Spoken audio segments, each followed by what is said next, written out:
The countdown is on to the first presidential debate, and both candidates are working to fine-tune their messages with just 1 week to go from today.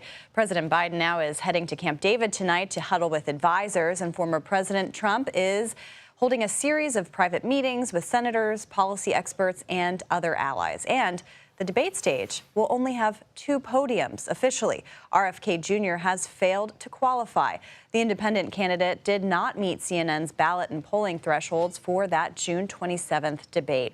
So let's bring in our own debate watchers, Bob Costa and Weijia Jiang, joining us here. Weijia, I want to start with you at the White House because, as we mentioned, the president is preparing to go to Camp David tonight. What more can you tell us about how he's preparing? What are his plans there? Well, Caitlin, we expect that he will be there for several days, huddled with his closest advisors, everyone from his chief of staff to members of his speech writing team, because this is not just about debating Donald Trump. This is about making sure his message has broken through. Back in 2020, of course, on the debate stage, at center stage was Trump's record. And now it's Biden's, which, of course, Trump will try to attack. But the campaign really sees this as an opportunity to remind voters of everything the president has accomplished under his watch in the past nearly 4 years. And so, sure, there will be a lot of preparation for mapping out what they anticipate to hear from Trump, but they'll also be preparing what they want to get across on their own, on the offensive. And so this is going to be really intense debate sessions, much like we saw in 2020, everything from planning sessions to actually practicing with somebody who will ultimately stand in for the former President Trump, who we don't know who that is quite yet. But there will be that sort of role playing so that President Biden can anticipate everything. Yeah, it'll be interesting to see who they choose to play Donald Trump there this year. Bob, Weijia was mentioning that President Biden is kind of looking to go on the offense here and try to use this as kind of a platform to talk about his policies. How is Donald Trump thinking about this debate? He likes to say that he doesn't need the kind of preparation that the Biden team is talking about. But how do you think he's looking at this?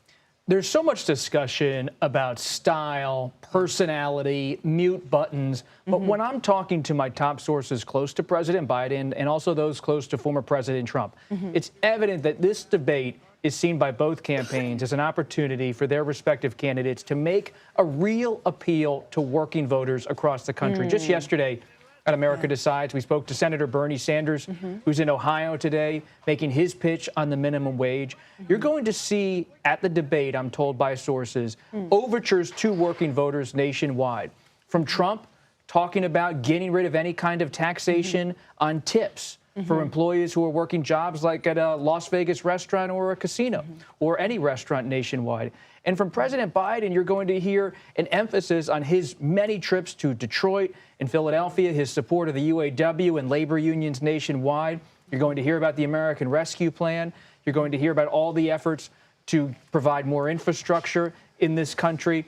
It's a battle of who is really standing there for the worker, who is seen as kind of anti-establishment, even though they're titans of their own political establishments, who's there in the trenches with the workers as they deal with all of the turbulence in the American economy. Because so many workers, when we're out there on the campaign trail, they know the stock market's at a record high. People who have investments feel pretty good, but those who don't have major investments are still feeling that inflationary pain, and they want to see who's a fighter. Yeah, and even as they know who these 2 candidates are, this is such a group that's up for grabs. And I'm glad you mentioned the tips, because we're going to be talking with Ed O'Keefe, who was just in Las Vegas later this hour. Weijia, let's talk a little bit about those kind of ground rules that Bob was alluding to there. They include muting microphones and some other items. How is the Biden team kind of thinking about that, if at all, in terms of the rules as they plot their strategy here?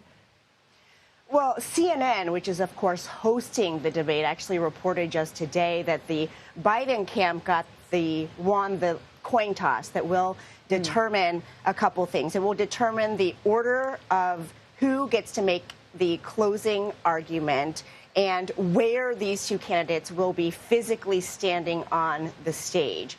And so the Biden campaign chose to decide about that location. And so President Biden will be to the right of the podium, and that's going to impact how viewers see him on their screen. And that means that former President Trump, I should say, will get the last word in the closing argument. And so that was a strategic decision made on the part of the Biden campaign. And as you mentioned, in terms of the muted microphones, the fact that there will be no audience participation, these are designed to really allow the viewers who are consuming this at home to focus on each candidate and what they are saying. As you know very well, in past debates, especially when these two men faced off before, there was a little bit of a circus-like atmosphere. There was a lot of interruptions and cheers, just like you would expect at any live event. So these rules really allow the viewer to hone in on the words coming out of each candidate's mouth. Yeah, and Weijia, you mentioned each candidate there. Two candidates, Bob. RFK Jr., as we mentioned, will not be on the debate stage officially. What do you make of that kind of absence? And were either campaigns really focused on him anyway? RFK Jr. will not be on the debate stage, but you can expect him to have a presence there, politically speaking. Both the Biden campaign and the Trump campaign know that there are many voters nationwide who have grievances about the economy. They feel a bit paranoid about the country, especially after the pandemic. There is anxiety among many voters in certain states about vaccine mandates. RFK Jr. has not generated enormous traction with his campaign, but he's generated some traction and been able to get on the ballot in certain states. They're not going to maybe mention Robert F. Kennedy Jr. by name, but they know they need to reach voters who might be traditionally so-called non-voters, people who don't participate in the political process, aren't well informed about the policy positions of Trump and Biden. And how can they make a real appeal to people who might never tune into politics, be a little bit intrigued by RFK Jr.'s name, his anti-establishment persona? How can they try to win some of those voters over? Because those voters in a close race in Michigan or Pennsylvania or Wisconsin could be crucial. Yeah, I was thinking exactly about those margins. And I was recently in Arizona where that margin was just 10,000 votes last time around, and talking to some voters who don't like either candidate and saw RFK Jr. as at least someone to vote for. So we'll see whether and how he addresses, either candidate addresses them.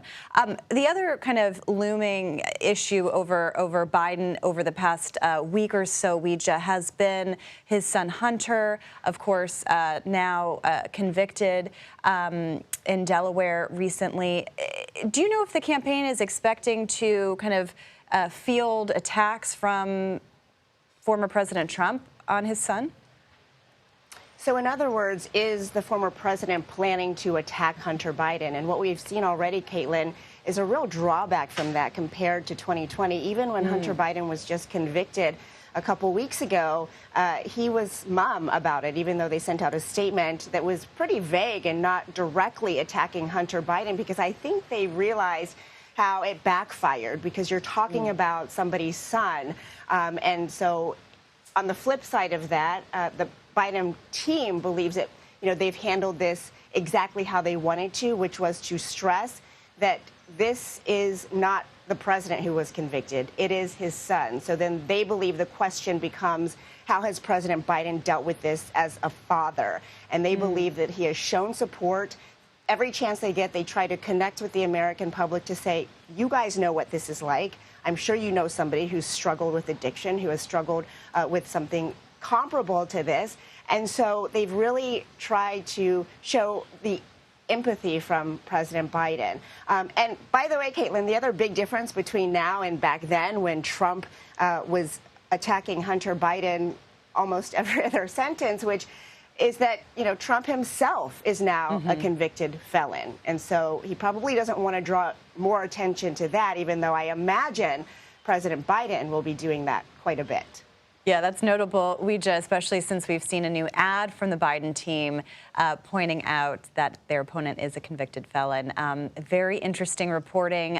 Look forward to both of you continuing that next week. Bob and Weijia, thank you so much.